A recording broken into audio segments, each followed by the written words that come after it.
Are you at the stage where you just want to give up on manifesting your specific person, where you just have had enough? You've not seen any movement, nothing's working, it's just impossible, and you're just about to give up? Well, in today's video, I'm going to share with you the reason why you are feeling that way and shed light on this for you, so you can keep moving forwards with your manifestation, because never forget, what you desire desires you. For those of you that are new, my name's Natalie and this is As the Pennies Drop, and this channel is all about creating a life you love, deserve and desire. I am a conscious manifestation coach and a neurotransformation therapy practitioner, and I provide a variety of one-on-one and group coaching solutions to guide you all to releasing these limiting beliefs, to become more empowered, to create an amazing self-concept, for you to be able to create a life that you love, deserve and desire, to transform your life and to be able to get those manifestations. So if you would like to find out more about me or about the solutions that I provide, then please click on the link below, or you can email me, natalie@asthepenniesdrop.com. Okay, so back to the video. So you're thinking of giving up on your specific person. You've done everything that you can think of and you can't see anything. It's always fluff in the way, and you can't see anything, any movements at all. And you're just done. You're just ready to move on, ready to let that one go. It clearly wasn't meant to be. Just going to move on. Well, is it that you're not seeing things, or is it that your ego is not allowing you to see things? And I'm going to explain what I mean. Now, I have a client who currently has been manifesting her specific person for a long time. We've only been coaching very recently, and she held a belief that if she got him back, that he would just show up the same. Now, we've worked through that by revising him to be the person that she wants him to be, and also working on her self-concept standard. And the other day, he called her, obviously out of the blue. She hadn't been manifesting that at all. Obviously she had. So he called her, and he basically reflected back to her what she had been thinking about herself and him anyway. He apologized to her for leaving her. He said that, you know, he really hoped that she would be happy, that she's really happy, and that she finds a relationship that she can be really happy in, and that he only wants her to be happy, but it would make him really sad that she'd be with somebody else. Now, initially she felt quite excited about that, and then she woke up the following day in an absolute state, like, he doesn't want me, that was his last message to me, he doesn't want anything more to do with me, he was saying goodbye. Hello, ego. Thanks for sharing, basically. So her ego had taken control of her mind and basically told her a story that actually was not true.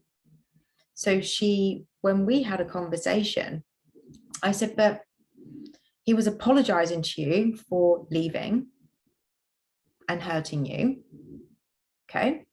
He also said that it would make him really sad, that if you met somebody else, but he also knew that he wanted you to be happy. So if somebody is missing, if somebody is sad that you'll be with somebody else, what does that say? It says that they miss you, that they haven't moved on from you. That's my assumption. But her ego, whilst initially she felt excited, her ego the next day, boom, just took it all away from her. He doesn't want you. He was saying goodbye. There's nowhere in that message that he was saying goodbye. Nothing in that message said that he was saying goodbye. And then it dawned on her, obviously, that it was her ego getting in the way. And she had a few tears and was like, it's okay. Everything is working. Everything is working. You see, we can choose to see what we want to see, but the ego can be very, very strong, and it can stop us from seeing things that are actually right in front of us. So, for example, when I was manifesting my SP back the last time, I was doing, I would occasionally contact, and I would get that, I don't want to hear from you. We're not compatible. What's the point? I don't want to hear from you. Stop contacting me. So, okay, thanks for being honest, and put the phone down. Yes, I cried. Now, because I've done a lot of work on my self-concept, and not just that, I understood about focusing on the story of the outcome that I want, as opposed to focusing on the story of the outcome that I don't want. Now, I could have taken that situation to mean exactly what he said.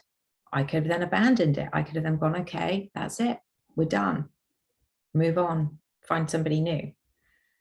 But I didn't, because I chose not to do what my ego wanted me to do. I chose to do what I wanted to do. And what I wanted to do was to pursue that person so we could be back together. So when I heard what he said, kind of, don't contact, there's no point, we're not compatible, blah, blah, blah, blah. Yes, put the phone down, said, okay, thanks, put the phone down, had some tears.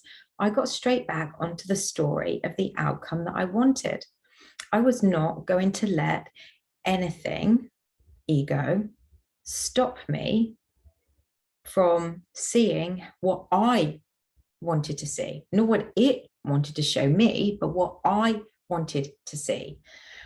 And there was another occasion where this was 2 weeks before he started to really pursue me and arrange our first date. So 2 weeks before this, I'm walking in the English countryside. It's a freezing cold January day, blue sky, perfect conditions. And I get the message saying, yes, I would like to see you. He was responding to a message from me. Yes, I would like to see you. But I'm not ready to be in a relationship. I don't want to be in a relationship. Now, do you allow your ego to look at that message and say, well, that's it, it's done. So I'll meet up with him, but doesn't want anything more. That's it, done, done and done. Or do you go with what it is that you want? And what it was I wanted was to be in a loving, committed relationship with him. So when I got that message, I was like, oh, okay, so he wants to see me.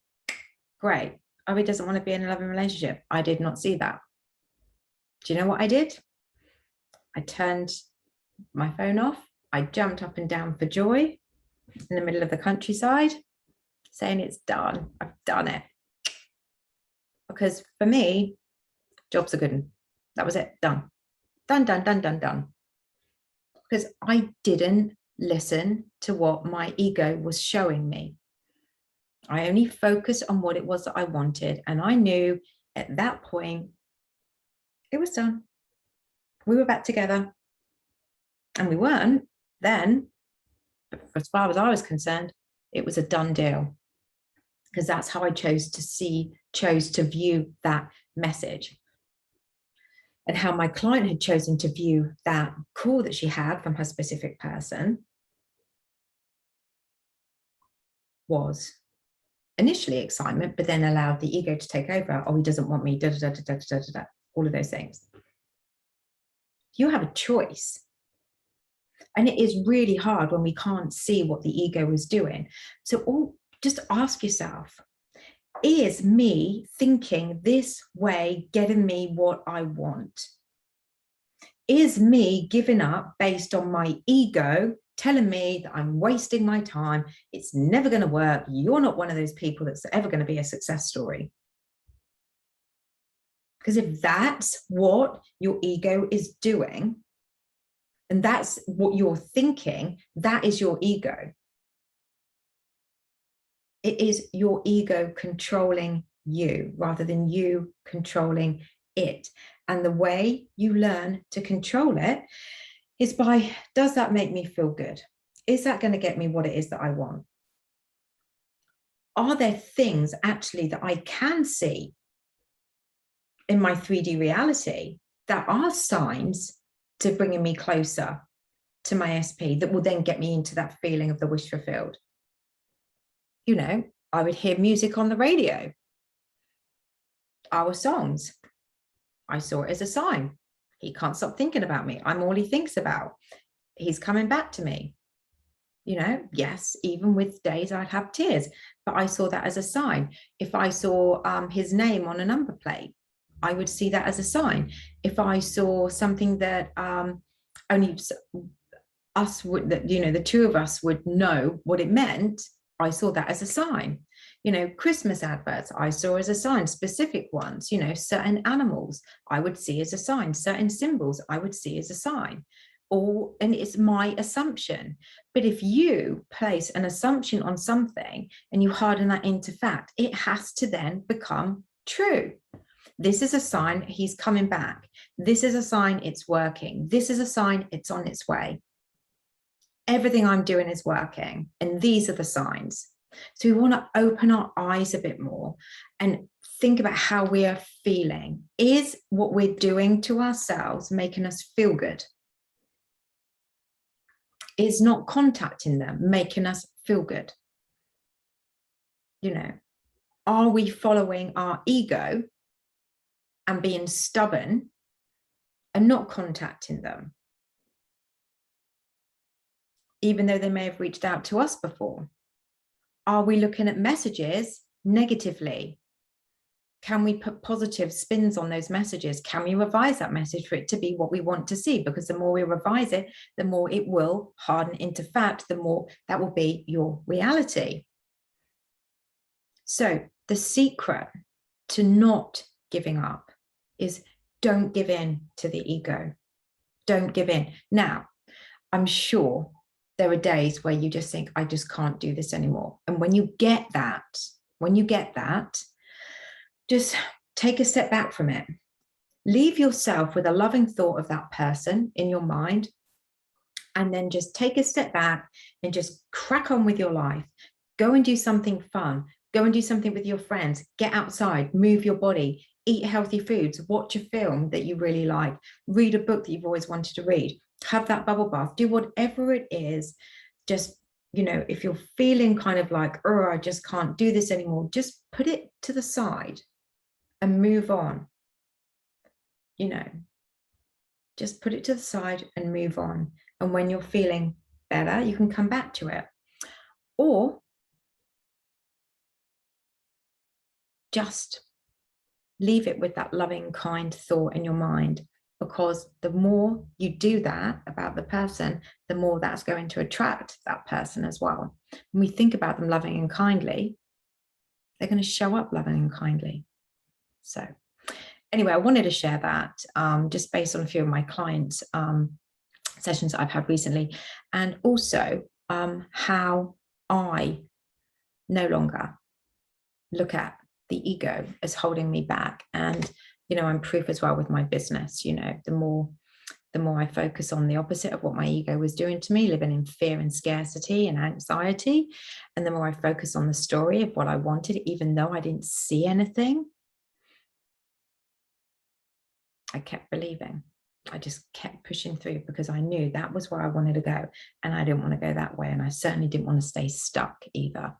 So as always, please feel free to like, share and comment if you are struggling with your ego, your negative mind, that negative voice, and it's controlling you rather than you being able to control it. Then just get in touch. I do offer a variety of coaching solutions, so you can reach out or send me an email if you're not sure which one to pick, and I'll be more than happy to guide you. Take care, everybody, and I'll see you soon.